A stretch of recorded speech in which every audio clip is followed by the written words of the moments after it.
Good afternoon, everyone. I was going to go ahead and get started with our January Town Hall for VNAA Public Policy. I appreciate you all calling in today and participating. Again, this is Joy Cameron with VNAA. I am joined by Nathan Constable with the Public Policy Office here. And I just to give you a quick overview of what we're going to discuss today, we're going to talk about some of the different regulatory updates that we have that have happened since our last call in December, a policy update about what's going on with some of the policies for home health and hospice. Nathan's going to share with you a legislative update. We're going to go over a few upcoming events that we have and then open it up to some questions and answers that you all might have for us.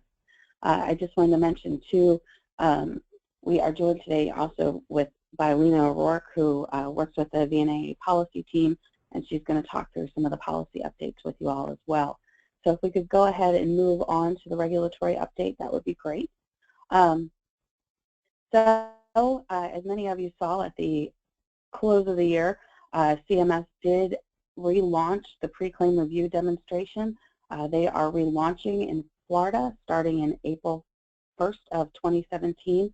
As many of you know, this is something that we actively worked with some of our Congressional Champions as well as some of the other associations and advocates to work against Representative Price, who has been nominated to be the new Secretary for Health and Human Services, had been a great Congressional Champion for us on the issue of the pre-claim review demonstration. He had written letters to CMS and was the initial sponsor of the PUSH Act, which is Pre-Claim Undermines Seniors' Health, or HR 6226. That being said, obviously with the new Congress, this is all stuff that would have to be reintroduced again.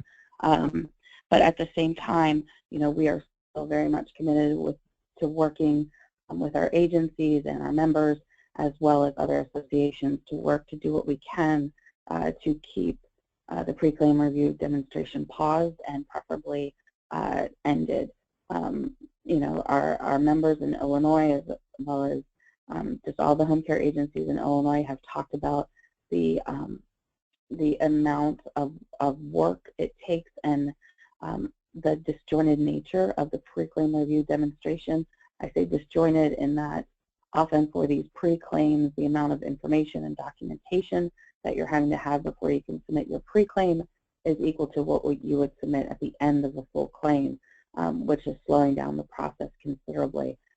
Other concerns are the amount of backlog that could be created from a demonstration like this.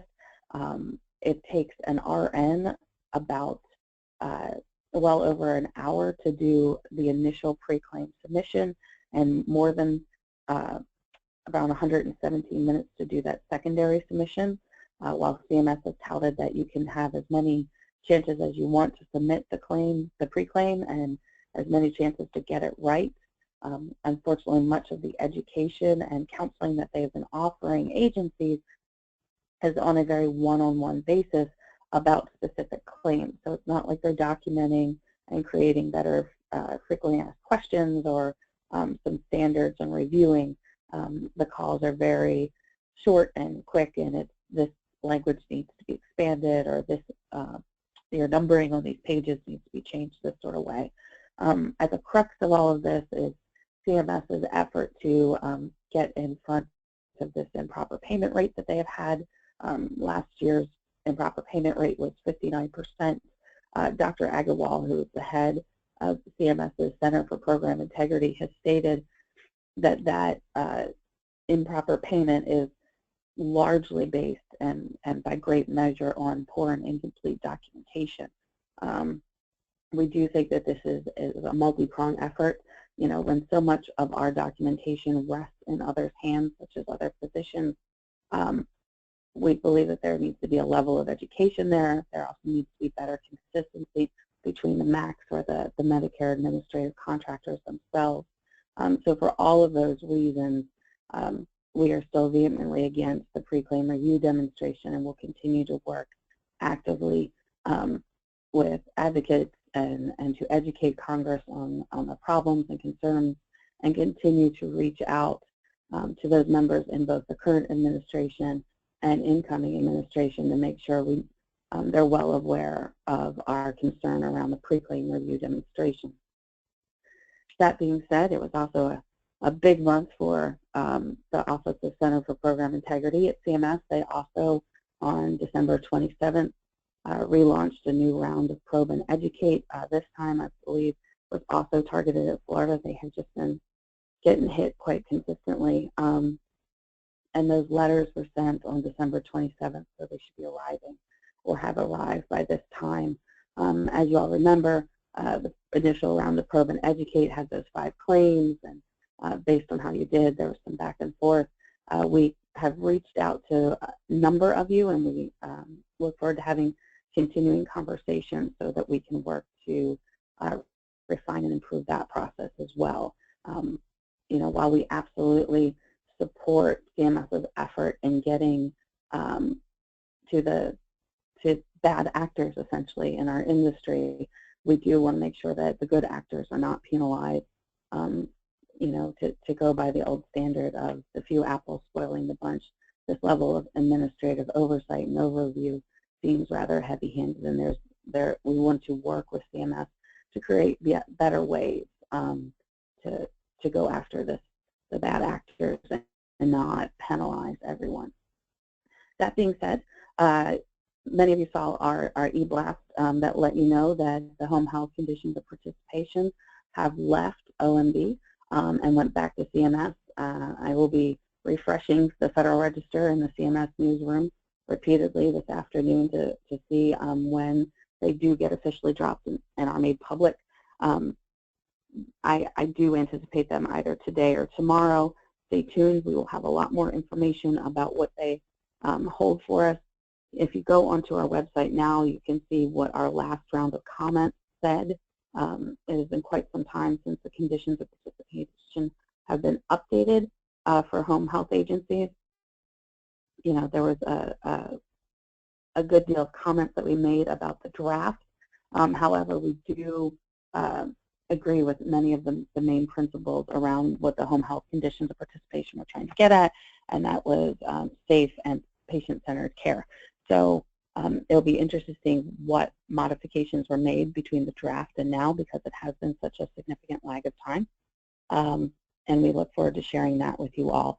So stay tuned on that. We will also, as soon as it's available, we'll do a much larger side-by-side comparison of what the current reg is, what the future reg will be, what the implementation dates are, et cetera, so everyone is well prepared for any of the new conditions of participation. Can we go to the next slide, please? The policy update, just to let you know, the ACA repeal process has begun in Congress.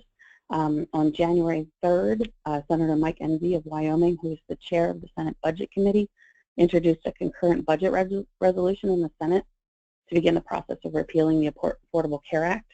The resolution is being done through budget reconciliation, which has instructions for different House and Senate committees that they're supposed to get their budgets back by the end of January. I believe it's the 27th. While it does not specifically talk about the repeal and replacement of the ACA, this is the first foot in. There's a reserve fund for healthcare legislation, so which it kind of shows you where they're going with this. The reserve fund is going to allocate $2 billion of savings from the repeal towards reducing the deficit, but hold the rest for the replacement legislation. We have a feeling that very shortly we'll start hearing about debate on the floor and potential hearings that will go into February before they begin the vote on this process. So just wanted to keep you all up to date on what's going on with that process, as obviously it is of interest. Just as a quick sidebar to let you know, I know that many of you were wondering if this repeal meant that our rebasing would go away or any of the face-to-face considerations. This is really, rather than a wholesale repeal of what the entirety of the law said, those aspects will still remain in there. So I I just wanted to let you know what's going on with that. And then just to let you know, with Medicare, we are looking at any potential changes. As many of you know, we mentioned in our last call, we've been looking at Speaker Ryan's A Better Way, as well as talking to other members. And I wanted to share with you that, they are looking to make some modifications to Medicare. They are not specific at this time about exactly what they're thinking. It is something that they're pitching. I see this more as a potential for fall. It'll be separate from any ACA repeal and replacement, most likely, is what other advocates are sharing. But there is a great deal of interest in the ways that Medicare Advantage has currently been working. I am reaching out to some of our members who are working on Medicare Advantage contracts and kind of some of the pros and cons, just so that we'll have some best practices around contracting, subcontracting, and how it works. So I just wanted to share that bit with you. And then I'm sorry, there are a couple of questions that came through that I did want to touch on because they were on some of the immediate issues. And it said something about on pre-claim review demonstration only being in Florida for this year. No, we've been told that only Florida, starting in April, at any time they can do, with 30-day warnings, they can do other states. So I just wanted to let you know that, and I'll do the rest of the questions. You guys are chatty today. I'm impressed. I'll do more of the questions when we get to the end at the Q&A section. I wanted to clarify if there was some confusion around the pre-claim review demonstration. Talking about the Medicaid block grants or the per capita caps, which is a different way of looking and completely upending the way that Medicaid currently functions. I did want to allow Lena O'Rourke, who, as many of you know, has worked with VNAA for quite some time, to kind of talk about it. She is extremely involved with some other organizations on the work that they're doing around this, and I thought that she could give a good perspective for you all. Lena?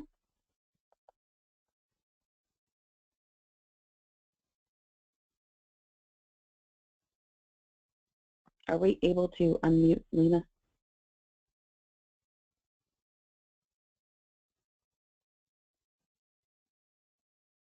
Okay. While we are figuring that out, I'm just going to share a little backgrounder on what Medicaid block grants are and per capita caps. Just so you know, this is something that others. Lena, is that you? Hey, can you hear me? We can.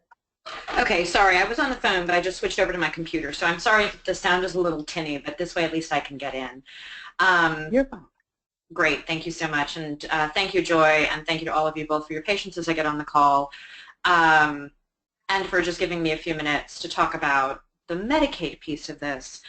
And I'll be quite brief, although I think this is a conversation we'll continue to have with everyone over the next several months, because this one is ripening as we go. The Medicaid entitlement fight is going to take place likely after the Affordable Care Act repeal. And it gets a little confusing because they kind of stand with each other and go together. But the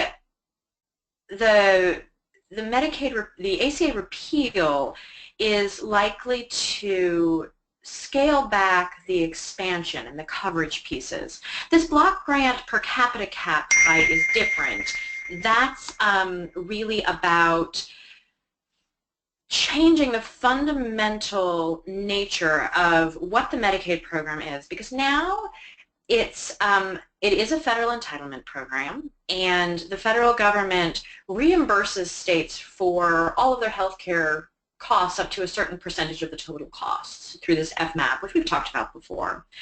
And a block grant is a pretty easy structure to explain. It's just a capped amount of money that the states would get based on some formula of their projected spending, and that's how much they get. and anything above that would be costs that the states would have to figure out how to handle themselves. The per capita cap is also a way to limit federal funding and to cap how much the federal government does. And again, it's another financing structure that ends the entitlement on the program. The per capita caps, though, do allow for a little bit more of a sophisticated targeting because it would provide a capped amount, not on the total Medicaid spending like a block grant would, but on an average per capita basis.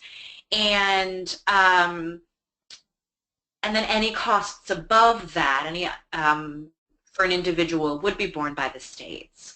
And the reason we're watching this so carefully, both of these iterations of financing reform for Medicaid, is because this is a direct cost shift to states, and the goal of these conversations is to allow for innovation in the states and some flexibility, but it is done from a budgetary lens of capping and limiting the federal funds, which shifts all the extra costs to the states. And what does that mean? It means less state funding, or excuse me, less federal funding and more need. The healthcare need doesn't go away, and states have the choices at that point of looking at their budget and figuring out if they should maintain their existing caseload, if they should continue their existing services, if they can fill that backlog with state funds, or should they clamp down further on already low provider rates. And these are all politically fraught, and it's some tough choices to be had.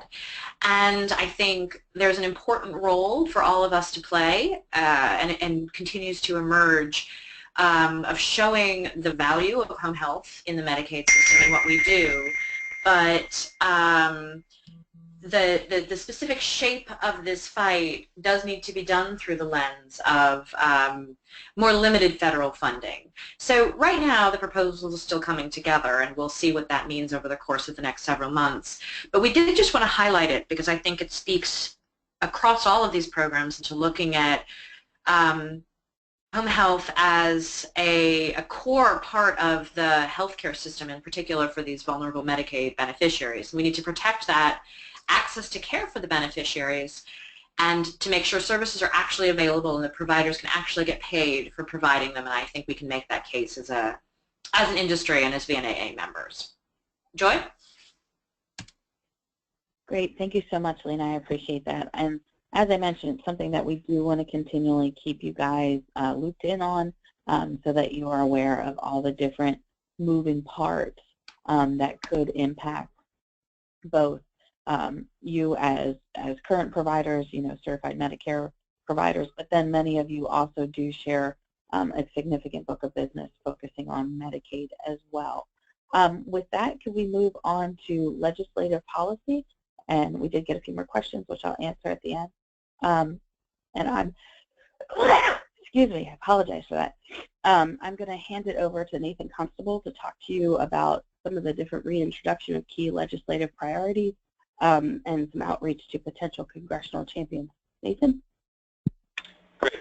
Thanks, Joy. So, yeah, as Joy mentioned, much of VNAA's time on the legislative side over the last couple weeks and even before the last remaining weeks of 2016, VNAA is going to be spending on reintroduction of some of our key legislative priorities, mainly the Home Health Planning and Improvement Act, which will give NPs the ability to certify for home health services, the Home Health Documentation and Program Improvement Act, which seeks to fix some of the issues that many of you, almost all, have had with the face-to-face requirements, as well as the Pre-Claims Undermine Seniors Health Act, or the PUSH Act, which would place a one-year moratorium on pre-claim until CMS can fully understand and figure out a way to best educate, and place a moratorium on any of the states where they've targeted, where it's been ongoing. It'll put a halt to it and stop them from implementing it in any other states, as well as the Palliative Care, Hospice, Education, and Training Act. And we made some great strides on all of these bills, either as VNAA individually or as members of coalitions. We've really beefed up the amount of co-sponsors. We're able to get hearings, as well as we're able to come to agreement or get Republicans and Democrats to come to agreement on some legislative language around face-to-face. Unfortunately, all of those bills must be reintroduced in this Congress. Two of those, the Home Health Planning and Improvement Act and the Home Health Documentation and Program Improvement Act, were both sponsored by Representative Greg Walden, who is now chair of the Energy and Commerce Committee. So while that's great in that aspect, he will not be able to be the lead sponsor on those. So we've been working, we've conducted some outreach to some Republicans on E&C to see if they'll be willing to take up the charge on these two bills, as well as work with Democrats for their introduction to this Congress.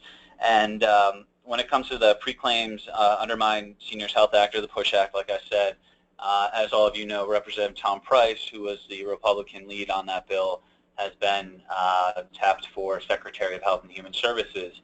So we've been working with Representative McGovern's office in talks and trying to get the bill introduced, but we do have to find a Republican lead.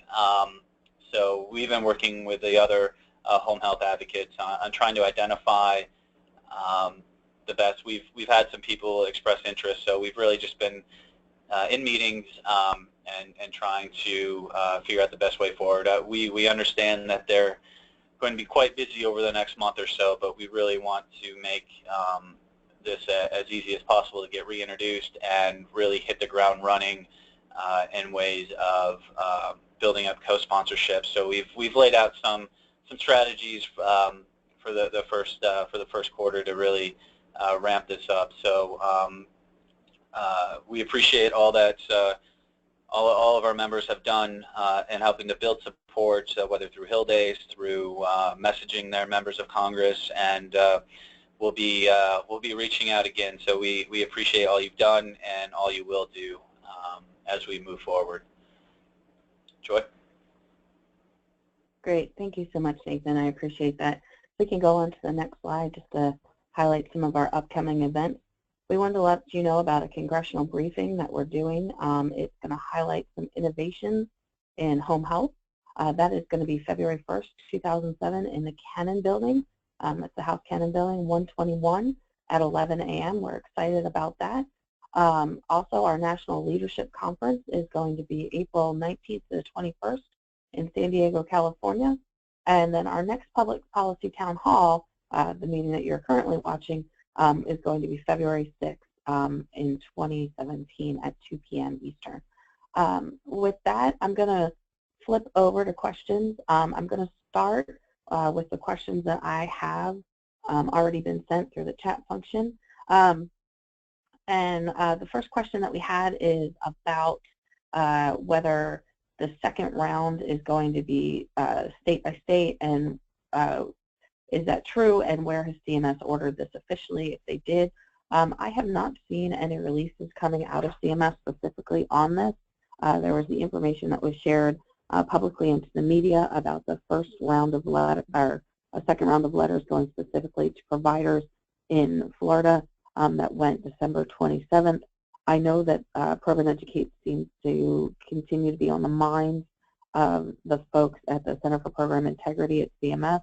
I know that they stated that there was only about a 60% pass rate, as they were calling it, of the amount of claims that they looked at last time that didn't need additional information, et cetera. So I do think it's a tool that they're going to continue to use. As you all know, while Dr. Agarwal is still technically in charge of the Center for Program Integrity, obviously with the election, that is a position that will be replaced. So they are going to be leaning on career staff, and many career staff have been using these programs for quite some time and are quite invested in them, but we continue to reach out to them and talk to them. When I said that face-to-face won't be repealed through ACA, through the repeal of ACA, I did not, what I meant was it will not automatically be repealed, yes, it is absolutely a potential vehicle to try and get tied on the elimination of face-to-face, looking at it from an administrative burden, and there's just a lot of confusion around the language and some incontinuity between the different Medicare Advantage contract, or I'm sorry, the Medicare administrative contractors about requirements. Some of their guidance does not jive with the guidance that CMS gives, so we do see this as an opportunity. At the same time, though, we've worked extremely hard on some clarification and some easing in allowing that the home health record would be able to backfill missing elements from the physician's record. And so we feel like that is something that we continue to push forward on as well. That was a piece of legislation that Nathan had mentioned. So we're trying to come at this from all angles, keep all options on the table. Let's see what else we have. Any chance to end the sequestration cuts? Unfortunately, really with the way, and this is my opinion, I would say that with the way that the budget as an overall whole is for the federal government with the extreme deficit that we do have, I don't see them ending any cuts that they've already put in place because they already are counting on that money. So while that is disappointing and unfortunate, I have a hard time seeing them do any level of easing when it comes to cuts that they already have in place. What role can VNAA play to help shape and vet issues with CMS's new home health grouping model as CMS continues to develop its proposal? We are going to work closely with the Public Policy Committee, and we are happy to have conversations with those of you who want to reach out to myself. My email is jcameron@vnaa.org. I'm happy to discuss that with you.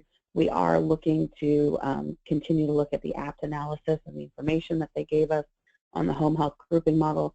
As many of you know, some of the elements of this is a move to 30-day episodes instead of a 60-day, but you have two concurrent episodes, and they're paid at slightly different amounts. There's also a lot of information in there about primary, secondary, and other diagnoses, et cetera. I think that there is a lot of information there that we need to dig into so that we can share that with you all, and that's probably something we would do through a recorded webinar, as well as just having an open conversation with you all so that we can continue to flesh out concerns. If you would like to be part of a work group on that, please let me know. I know there are a few folks that have reached out to me that I'll be using on a regular basis to pick their brains on these issues. Another question is, how is it looking for Impact Act and the push towards standardization for post-acute care, or SNFs, home health, et cetera? The Impact is still rolling forward. We continue to comment and try to make sure that we shape this in a way that is truly equitable for home health and the other standardizations. The timeline is quite long, with some of the dates as far out as 2020. If there are specific questions you have about that, I'm happy to share. I have some basically Impact 101 slides that I'm more than happy to share if the person wants to email me, that can talk to you a little bit about the time frame and which domains are being looked at first in terms of impact, whether it's skin integrity, et cetera. We're happy to share that. So those are all of the chat questions that I have. Are there any other questions from anyone else? Heather, I don't know if you want to open it.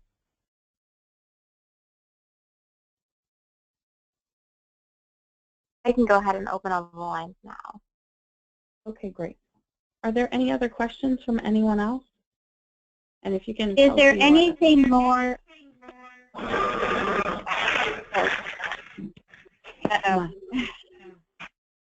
Is there anything more? Yeah, is there anything more on the Palliative Care and Education Act? Nathan, do you have any specifics? No specifics right at the moment. We're working with the Patient Quality of Life Coalition And I know that basically the last time we were able to get a hearing, we were able to build up plenty of co-sponsors and secure introduction to the Senate. So we're really working with them to push forward this effort, and hopefully by next month we'll have some information to share. Thank you. Anybody know about this, Laura? Okay. I've heard about it from. I have a question. There's something going on with this UMass. That's chronological. Currently, individuals that make a referral to doctors that make a referral to home health services have to be signed up with PACOS. That came about through the ACA. Is there any word that that requirement will be dropped? I will be honest with you. Currently, much of the ACA conversation is really focused intently on the individual mandate and the subsidies being provided and the mandatory nature of it all. A lot of the regulatory changes are not really being discussed by members of Congress. They're focusing so heavily on that aspect of it.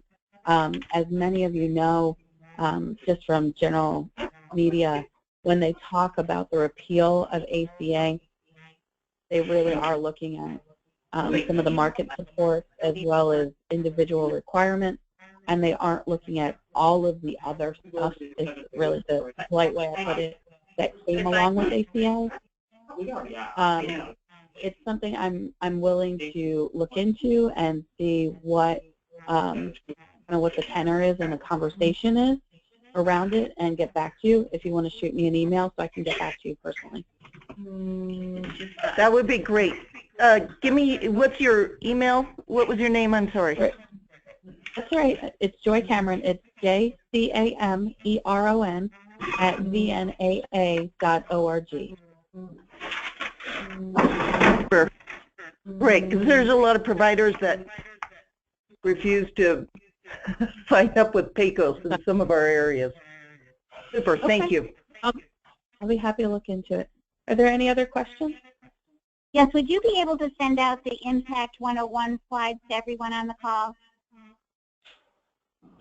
I can work with Heather to send it out, or if you want to, again, if you want to shoot me an email, I'm happy to send it directly to you. Okay. Can you give me your email again? Sure, it's JCAMERON, and I can send that to you tomorrow. I'm sorry, it's J what? CAMERON at VNAA.org. Thank you. Anyone else? What is it, the impact?